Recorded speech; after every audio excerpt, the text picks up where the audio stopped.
Allez, c'est le moment du départ. On a passé la nuit au logis du château, sur la commune de Vieille-Vigne. Avec Odile derrière moi, la patronne. Hé, qu'est-ce que tu fais? On a passé un super moment. C'était fantastique, on n'oubliera jamais ça. Ici dans ces bâtiments, Odile y est née. C'est donc la ferme de sa famille. Et pendant longtemps, ils ont élevé des bêtes ici. Ça a été une ferme d'élevage. Et puis la vie a fait que Odile s'est destinée à accueillir les touristes pour que ceux-ci découvrent la région. Et ça depuis ça fait 20 ans, Odile, que tu... 17 que tu fais ça. Tu y trouves ton bonheur? Oh oui. Bon, bonjour à tous. Mon bonheur. Merci de ton accueil en tout cas. Merci. Et donc voilà, on est sur le départ.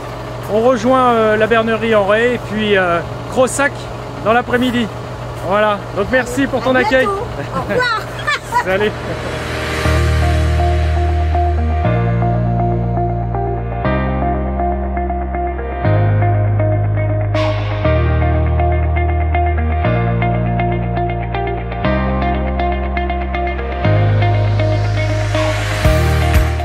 Bon, direction la bernerie en Ré.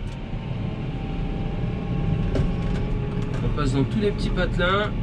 On n'est pas trop en avance parce qu'on a nettoyé les tracteurs. Et le 4x4 d'ailleurs aussi. Ça devrait être la grosse journée de beau temps. Le long de la mer, je pense que ça devrait être plutôt sympa. Avec les ostréiculteurs, faire des photos avec les tracteurs sur la plage.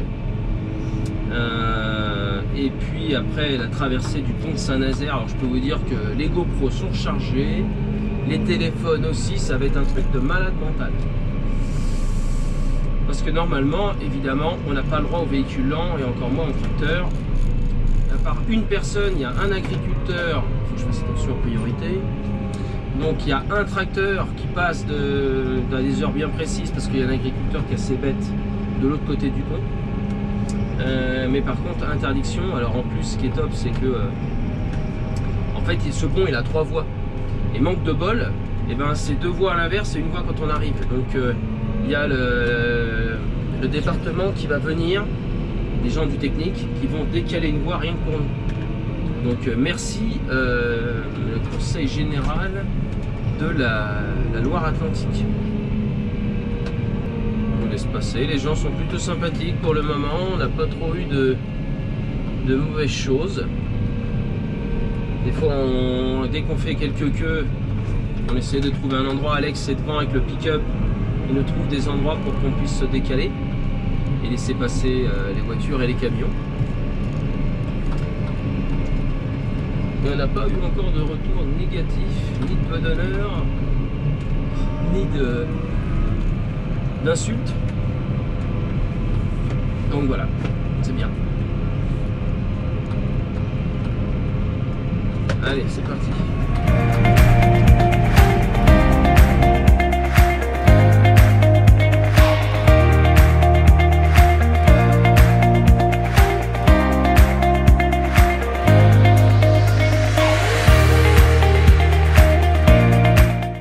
On est arrivé à la bernerie avec cornemuse.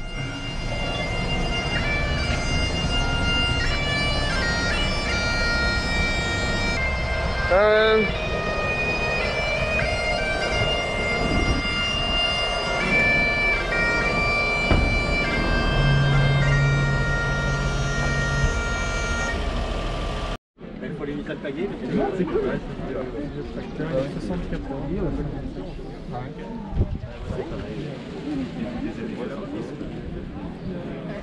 Ça roule encore. Ah oui. Un autre pardon. Si on peut faire une photo. Tout le monde prend le sac plastique. Non mais c'est bien, tu peux. Des Cassines. C'est ça? Bah oui, c'est ça. Des Cassines, elle est restée à la ferme. Ah oui, parce que nous on est avec Alex, on est des fervents supporters du. Nous, c'est notre message. Les dimanches, on n'a pas le temps. Bonjour. Pourtant compliqué, oui, de prendre ça.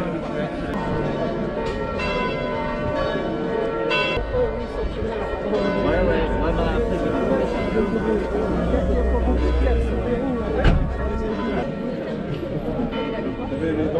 Mais non, puis c'est des bateaux plats. Oui.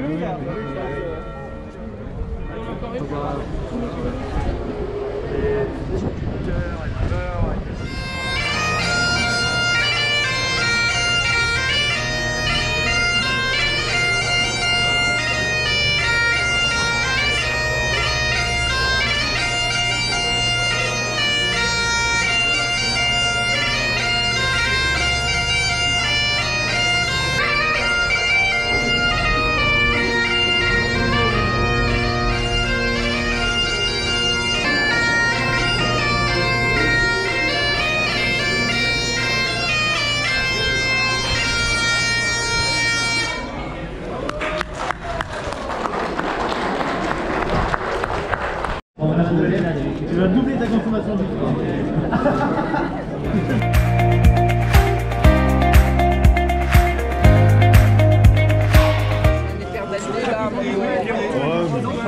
faut le dire gentiment et... messieurs là.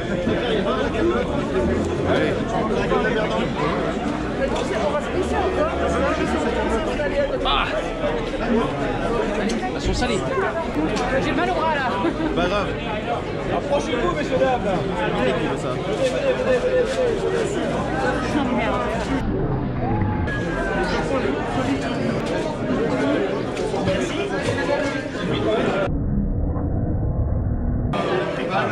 Un régal.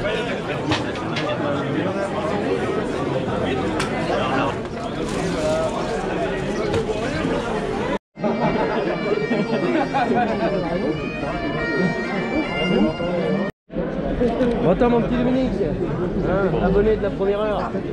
Bon, on va faire un petit tour. Tu as regardé comment ça se passe. Alors Benji, il est où ton tracteur? Je pense que tu la pédale, hein, le vrai là. Non, je vais choisir.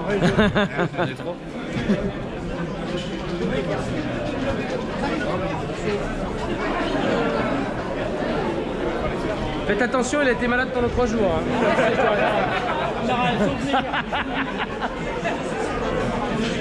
David Forge, je pourrais avoir un autographe? On va les donner tout à l'heure. Elles sont fameuses. Hein? Elles sont fameuses. Ah, elles sont extraordinaires. Alors parlez-nous un petit peu de la confrérie d'huîtres, monsieur le président. La confrérie d'huîtres, on a créé ça il y a 8 ans maintenant.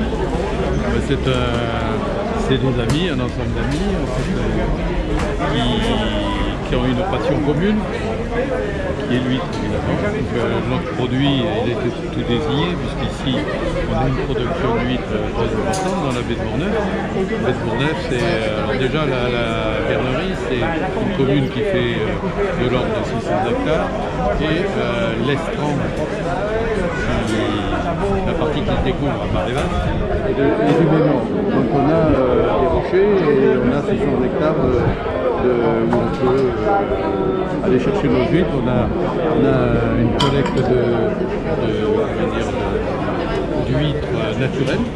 Qui viennent de l'Héron comme tout? Non, alors ça c'est, on a une production naturelle d'huîtres qui se fait, qui se fait toute seule, qui fait la joie des pêcheurs, à pied.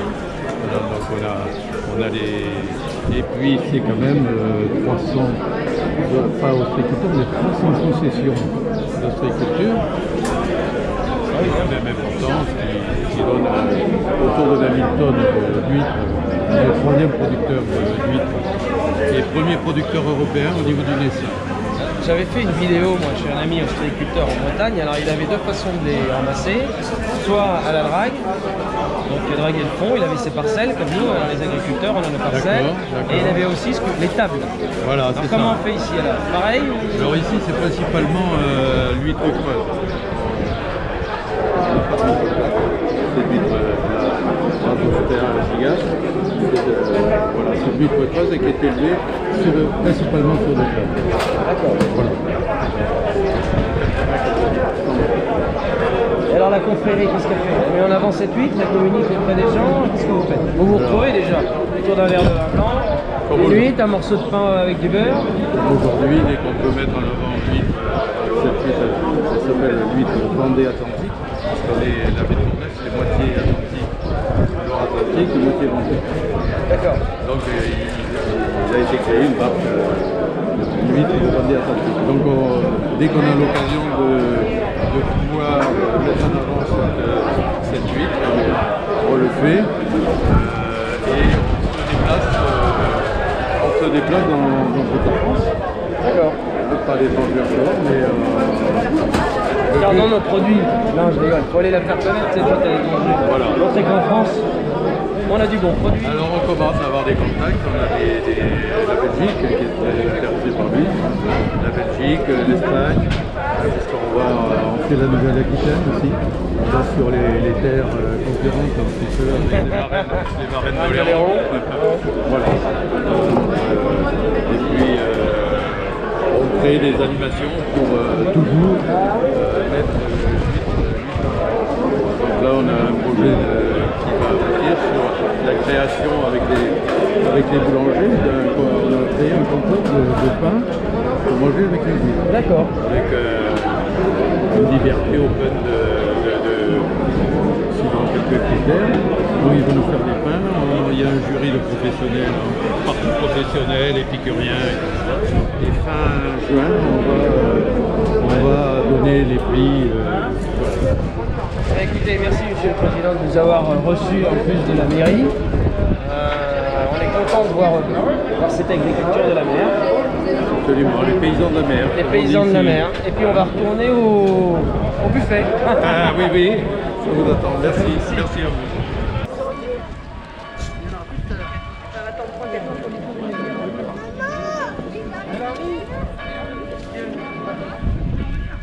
Il appelle sa mère, on dit attends à la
La Loire, c'est vraiment, ça a toujours été historiquement une frontière dans tous les sens du terme. C'est-à-dire que on parlait des gens qui habitaient de l'autre côté de l'eau.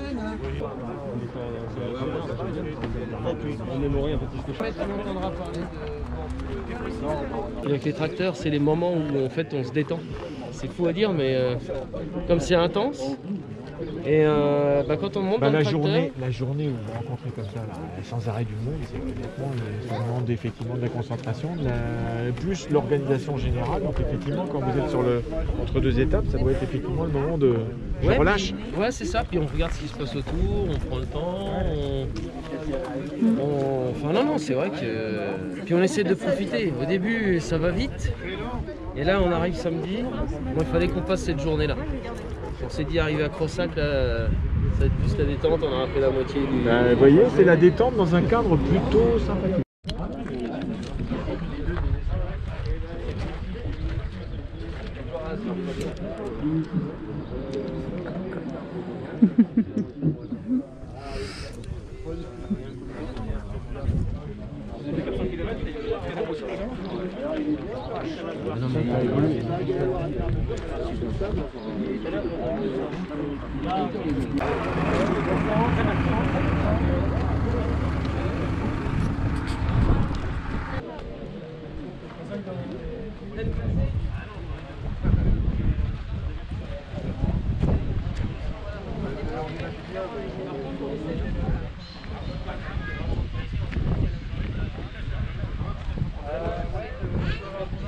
Parc naturel, est-ce que c'est si naturel que ça?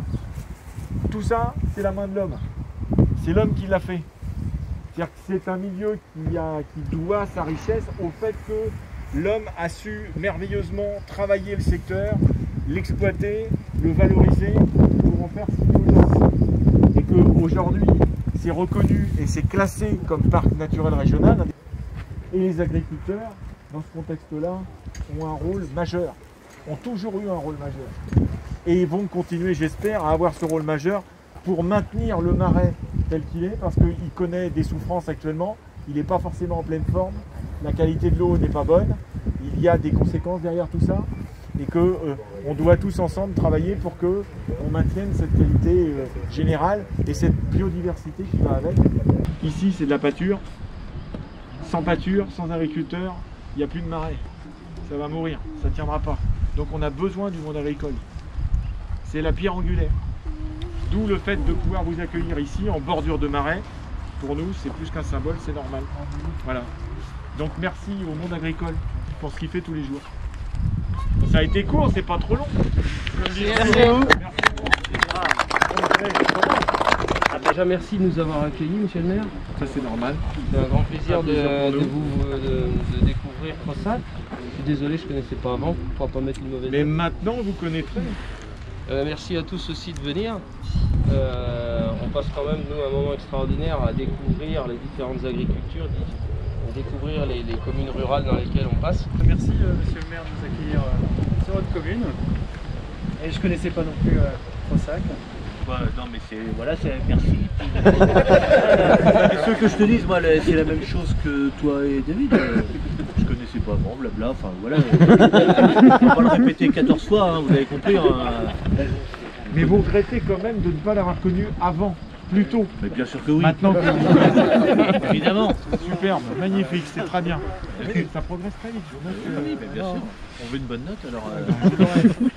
Alors pourquoi tu t'es mis sur les réseaux sociaux? Pas pour montrer ta tronche.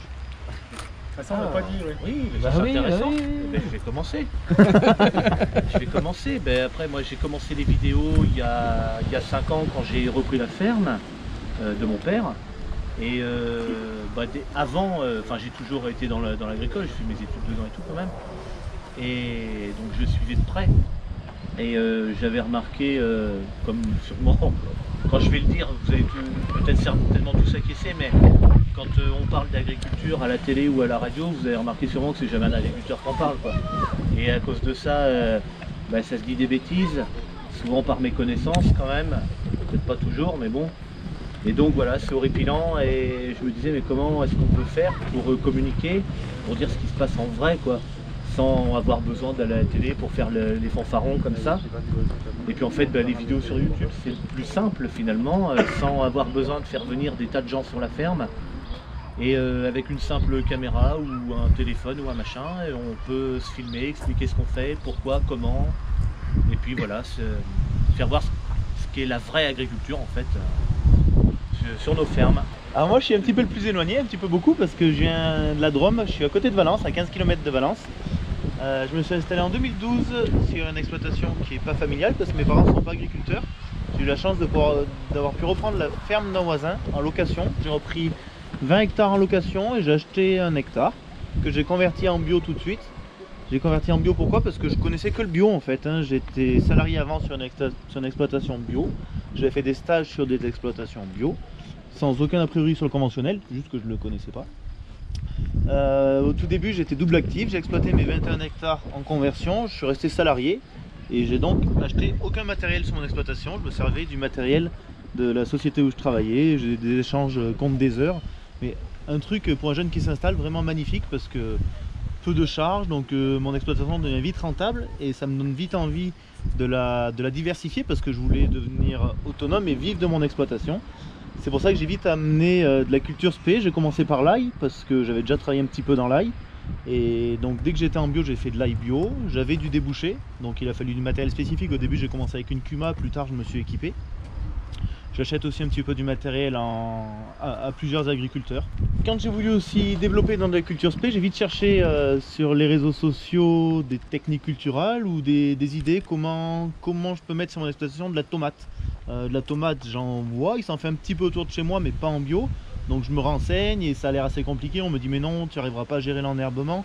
Alors je cherche, je vois qu'il y a un petit peu des matériels qui existent et puis je décide de me lancer et je dis il faut essayer de toute façon. Donc je cherche encore un peu sur internet, mais je trouve peu de choses. Et puis j'arrive petit à petit à gérer l'enherbement dans ma tomate, à gérer la pression des maladies.